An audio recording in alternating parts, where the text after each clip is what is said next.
વિશ્વાસ છે માટે હું મારી બેબીને ત્યાંથી અહીંયા લાવી રહ્યો છું। પણ અચાનકથી બીજા સરો ભણાવવા આવી ગયા એટલે અમે એમને ભણી જ ન કે અમને કંઈ ખબર જ નથી પડતી। અમને ખબર પડી કે અમારા સરો જતા રહ્યા અને બીજા દિવસે નવા સરો લાવવામાં ત્યાં અમને સારા શિક્ષકો ભણાવવામાં આવ્યા જ નતા। અમે એક દિવસ જોયું।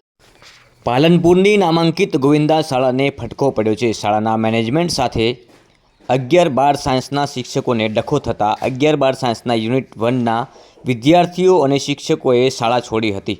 જોકે શિક્ષકોને પગલે વિદ્યાર્થીઓ પણ શાળા છોડી ગયા હતા અને સ્કૂલ ઓફ સાયન્સમાં કરાર કરીને બેસી ગયા હતા। જોકે 11ના વિદ્યાર્થીઓએ અધવચ્ચેથી અભ્યાસ છોડ્યો છે, જ્યારે ધોરણ 12ના વિદ્યાર્થીઓએ બોર્ડની પરીક્ષાના સમયે અભ્યાસ છોડી અને અન્ય શાળામાં જવાની ફરજ પડી છે। ત્યારે શાળાઓમાં ખેંચતાણી હરીફાઈ વચ્ચે વિદ્યાર્થીઓના ભાવિ સામે સવાલ ઉઠ્યા છે। ખાનગી શાળાઓ લાખો રૂપિયાની ફી વસૂલી અને કરોડો રૂપિયાનો વેપલો કરતી હોય છે। શાળાના સંચાલકો શિક્ષકોની અન્ય શાળાઓમાંથી ખેંચતાણ કરી અને મોંઘા પેકેજ આપી પોતાની સંસ્થામાં સમાવેશ કરતા હોય છે। તેમાં પાલનપુરની ગોવિંદા શાળા જે નામાંકિત શાળા છે, જ્યાં ધોરણ 11ના 12 ક્લાસ હતા અને ધોરણ 12ના 6 ક્લાસ હતા, જેમાંથી 11-12 સાયન્સનું એક આખું યુનિટ શિક્ષકો અને વિદ્યાર્થીઓ સાથે પાલનપુરની સ્કૂલ ઓફ સાયન્સમાં કરાર કરી અને તબદીલ થયા છે। ત્યારે અગાઉ પણ ઇતિહાસ જોઈએ તો ગોવિંદા શાળાના સંચાલકે પાલનપુરની નામાંકિત વિદ્યા મંદિરના શિક્ષકોને ઉઠાવ્યા હતા અને વિદ્યા મંદિરના શિક્ષકોનું સ્તર બગાડ્યું હતું। ત્યારે ગોવિંદાના સંચાલકે પાલનપુરની સિલ્વર બેન્ચના શિક્ષકોને ઉઠાવીને પણ શિક્ષણનું સ્તર બગાડ્યું હતું અને શિક્ષકોને ઉઠાવવાની શરૂઆત કરી હતી। ત્યારે શિક્ષકોના મોંઘા પેકેજ અને લોભામણી લાલચો આપી અને આ સંચાલકો વાલીઓ પાસેથી લાખો રૂપિયા ફી વસૂલતા હોય છે, પરંતુ આ બધાના વિવાદ વચ્ચે વિદ્યાર્થીઓની વાત વચ્ચેથી અભ્યાસ છોડવો પડે છે એ એમના ભાવિ સામે એક સવાલ છે અને એમાં મહત્ત્વના 11 અને 12 ધોરણના જે વર્ષ હોય છે એ મહત્ત્વના હોય છે અને આખા વિવાદો અને લાખોની ફીના ખેલ વચ્ચે વાલીઓ અને વિદ્યાર્થીઓ અટવાયા છે। સ્કૂલ ઓફ સાયન્સ અને ગોવિંદા પાલનપુરની નામાંકિત શાળાઓ વચ્ચે હરીફાઈ ચાલી રહી છે। ત્યારે હવે આ વિવાદ વધવાનો છે, કારણ કે 11 અને 12ના વિદ્યાર્થીઓએ આખા વર્ષની ફી ગોવિંદા સંચાલકોને ચૂકવી દીધી છે, જ્યારે આ વિદ્યાર્થીઓના એલસી પણ લેવાના બાકી છે। એટલે હવે એલસી અને ફીને લઈને ગોવિંદાના સંચાલકો આનાકાની કરશે અને તેમાંથી વિવાદ ગજગરા વધવાનો છે। ધોરણ 11C વર્ગ Cમાં ભણું છું અને અમને બીજા દિવસે સવારે મિટિંગમાં બોલાવવામાં આવ્યા અને અમારા સામે અમારા સરને ગદ્દાર કીધું અને એવું કીધું કે તમારા સરો છોડીને જતા રહ્યા સ્કૂલ, બધું ખોટું અમને કીધું અને અમારા એ જ દિવસે અમારા ક્લાસની અંદર નવા જ સરોને ભણાવવા મોકલી દીધા। કઈ સ્કૂલમાં આવું બન્યું? SRV। અત્યારે તમે ક્યાં આવ્યા છો? અત્યારે અમે SOSમાં આવ્યા છે, સ્કૂલ ઓફ સાયન્સ। કેમ અહીંયા આવવું પડ્યું હવે? ત્યાં અમને સારા શિક્ષકો ભણાવવામાં આવ્યા જ નતા। અમે એક દિવસ જોયું, પણ એ શિક્ષકો શું કહી રહ્યા એ જ અમને ખબર નથી પડતી। અડધો સિલેબસ ત્યાં પૂરો કર્યો છે, હવે લાગે છે અહીંયા તમે પૂરું ભણી શકો? હા। ઓકે, તમારું નામ? મારું નામ રોશની છે। પહેલાં તો અમને બહુ જ સારું ભણાવતા હતા અમારા સરો અને અચાનક રાતોરાત અમારા સરોને કાઢી નાખીને એની અમને જાણ પણ નથી। અમે બીજા દિવસે સ્કૂલમાં ગયા અને અમને અચાનકથી બીજા સરો ભણાવવા આવી ગયા એટલે અમે એમને ભણી જ ન કે અમને કંઈ ખબર જ નથી પડતી અને અચાનક અમે આવ્યા અને અમારા સરોનું અપમાન કરવાના એટલે અમે સ્કૂલમાં પણ ના ગયા, કારણ કે અચાનક આવી રીતના બીજા શિક્ષકો લાવી દીધા અમને કંઈ ખબર નથી પડતી।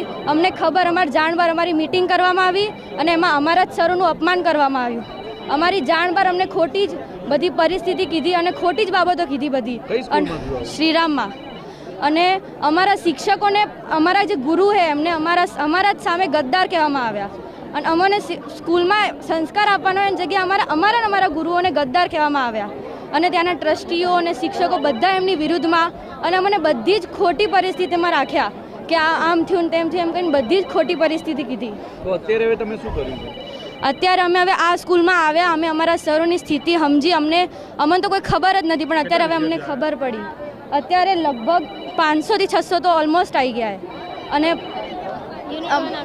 યુનિટ 1 તો આખું આવી ગયું અને અમને બધાને કોઈ ખબર જ નથી ને અચાનક આવી રીતના થઈ ગયું ને અમારા બધા પેરેન્ટ્સને બધા એમ કે શ્રીરામ આટલું નામ છે અને આવી રીતના અચાનક શિક્ષકો જતા રહ્યા અને અમે અમને ખોટું કારણ કીધું। હવે અમને અહીંયા આવીને ખબર પડી કે સાચું કારણ શું હતું અને કઈ રીતે આ લોકોને કેવી પરિસ્થિતિ હતી અને અચાનક આવી રીતના અમારી પરિસ્થિતિ બી બદલાઈ ગઈ હતી, કારણ કે અમને અચાનક રાતોરાત બધું બદલાઈ ગયું। શિક્ષકો અહીંયા આવીને અમને શ્રેષ્ઠ અભ્યાસ જ મળશે, કારણ કે અમારા સરો જ એવા સારા છે કે અમને શ્રેષ્ઠ અભ્યાસ આપી શકે। ઓકે, તમારું નામ? માહી, બારોટ માહી. હું અહીંયા 11મા ધોરણમાં શ્રીરામ વિદ્યાલયમાં ભણવા આવી હતી. એડમિશન મેં અહીંયા લીધું. અમે ઘણા મહિનાથી અહીંયા અમને જે શ્રેષ્ઠ સરો હતા, શિક્ષકો હતા, એમને બહુ સારી રીતે ભણાવતા હતા. પછી અચાનક 2 દિવસ પહેલાં રાતોરાત અમને ખબર પડી કે અમારા સરો જતા રહ્યા અને બીજા દિવસે નવા સરો લાવવામાં આવ્યા. એના માટે એ લોકોએ તત્કાલીન મિટિંગ રાખી હતી. એમાં અમારા જે સરો હતા એમના વિશે બહુ અપમાનિત કરવામાં આવ્યું, એમને ગદ્દાર કહેવામાં આવ્યા અને અમને એ રીતે કહ્યું કે અમને લાગ્યું કે એ સાચા છે. અમારા બધા સરોને ખોટું કહેવામાં આવ્યું. જ્યારે અહીંયા મિટિંગ રાખવામાં આવી ત્યારે અમને ખબર પડી કે અમારા સરો સાચી વાત શું છે. એટલે અમે હવે એવો નિર્ણય કર્યો છે કે અમે હવે એસએસ સ્કૂલમાં ભણીશું. અત્યારે અડધો સિલેબસ ત્યાં પતી ગયો છે, શું લાગે છે અહીંયા તમને સિલેબસ પૂરો કરી શકશો? હા, કરી શકશું, કેમ કે અમારા જે સરો છે એમને ખૂબ સારી રીતે ભણાવશે, એમાં અમને એમના ઉપર વિશ્વાસ છે. ઓકે, તમારું નામ? પ્રિયાંશી. શ્રીરામ ગોવિંદા વિદ્યાલય 11 સાયન્સની અંદર બી ક્લાસમાં ભણતી હતી. હવે ત્યાંથી અહીંયા શિક્ષકો બધા અહીંયા આવી રહ્યા છે, મતલબ કે SOS વિદ્યાલયની અંદર. તો મેં મારી બેબીને SOSની અંદર લાવવાનો વિચાર કર્યો છે, કારણ કે મેં અહીંનું બિલ્ડિંગ જોયું છે. બીજું કે મને અહીંના મેનેજમેન્ટે ખાતરી આપી છે કે તમારા બેબીને ડિસિપ્લિન પહેલું જળવાશે. બીજું એજ્યુકેશનનું તો અમને પહેલેથી જ જે SRVની ટીમ જૂની હતી કે જેની અંદર જે બી પ્રજાપતિ સાહેબ છે, JDM સાહેબ છે, એ બધા ઉપર પૂરતો વિશ્વાસ છે. માટે હું મારી બેબીને ત્યાંથી અહીંયા લાવી રહ્યો છું. અધ વચ્ચે બાળકને શાળા છોડવી પડી છે, કેટલું દુઃખ તો ઘણું બધું છે, કારણ કે આ બંને વર્ષ ધોરણ 11 સાયન્સ અને 12 સાયન્સ એ બાળક માટેનો ગોલ્ડન પીરિયડ છે, બરાબર ને? આની અંદર જો બાળક ડિપ્રેશનમાં આવે કે એને પૂરતું એજ્યુકેશન ના મળે કે જો કોઈ બીજો પ્રોબ્લેમ થાય ડિસિપ્લિન બાબતે કે કોઈ પણ બાબતે, તો એનું ભવિષ્ય બગડી શકે છે. એટલે એના લીધે દુઃખ ઘણું બધું છે. પણ અહીંના મેનેજમેન્ટે ખાતરી આપી છે કે તમારા બાળકનું અહિત નહીં થવા દઈએ. માટે એ બાબતે હવે થોડીક ચિંતા ઓછી થઈ છે. મારું નામ છે ડૉક્ટર જયેશભાઈ પટેલ. SS ગોવિંદામાંથી કેટલાક ટીચર્સ એ માટે નીકળ્યા કે ત્યાંની પરિસ્થિતિ 10 ગુજરાતીના વર્ગો, 5 એ ગ્રુપના ગુજરાતીના વર્ગો એટલે કે એ ગ્રુપના વર્ગો અને 1 ઇંગ્લિશ માધ્યમનો, એમ 16 વર્ગની સ્થિતિ હતી. આમાં ગુજરાતી માધ્યમ બી ગ્રુપના જે 10 વર્ગો હતા એ 10 વર્ગોમાં 5 SRV 1 શ્રીરામ વિદ્યાલય 1 નંબર બ્રાન્ચ અને 5 વર્ગ શ્રીરામ વિદ્યાલય 2 નંબરની બ્રાન્ચ એમ જુદા જુદા હતા. ક્યારેક બધાને સરખો અભ્યાસક્રમ કરવા માટે પહેલા વર્ગને 10મા વર્ગની સાથે રહેવું પડતું હતું. પહેલા વર્ગને 10મા વર્ગ જેવું જ પેપર કાઢવું પડતું હતું. ગુજરાતી માધ્યમના વિદ્યાર્થીઓને પણ અંગ્રેજી માધ્યમમાં જેટલું ચાલે એટલું એવું અને એવા જ પેપર કાઢવાના થતા હતા. આવામાં વિદ્યાર્થીનો કિંમતી સમય પણ બગડતો હતો. ક્યાંક શિક્ષક મિત્રોને થોડી ખૂબ ધીમી ગતિથી ભણાવવું પડતું હતું. આવી બધી પરિસ્થિતિમાં શિક્ષક મિત્રોએ વિચાર્યું કે આ પરિસ્થિતિ બરાબર નથી અને વિરોધ કરતા છેલ્લા ઘણા બધા લાંબા સમયથી આવી પરિસ્થિતિ થઈ.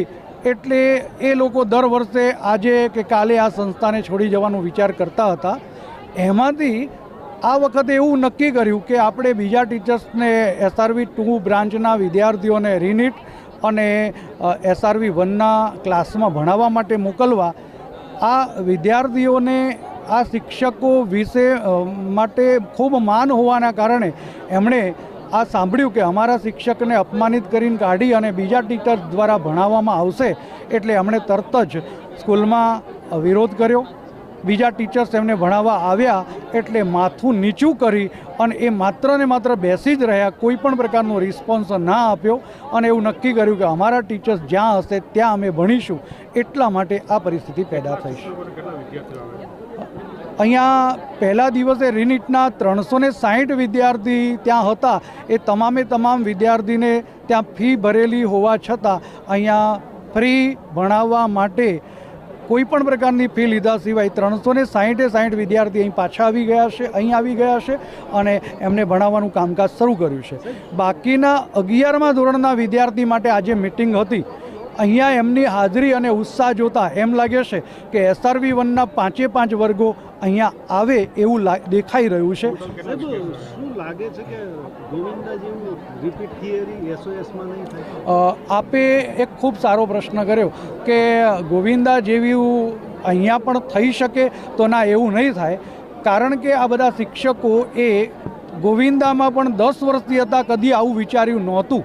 પણ આવી વિષમ પરિસ્થિતિ હોવાને કારણે એમણે પહેલીવાર આવું વિચાર્યું છે અને એ એવી રીતે બંધાયેલા છે કે અમે આવું આગામી 15 વર્ષ સુધી આપની સાથે બંધાઈએ છીએ, એમાં કાંઈ જ આવું થશે નહીં.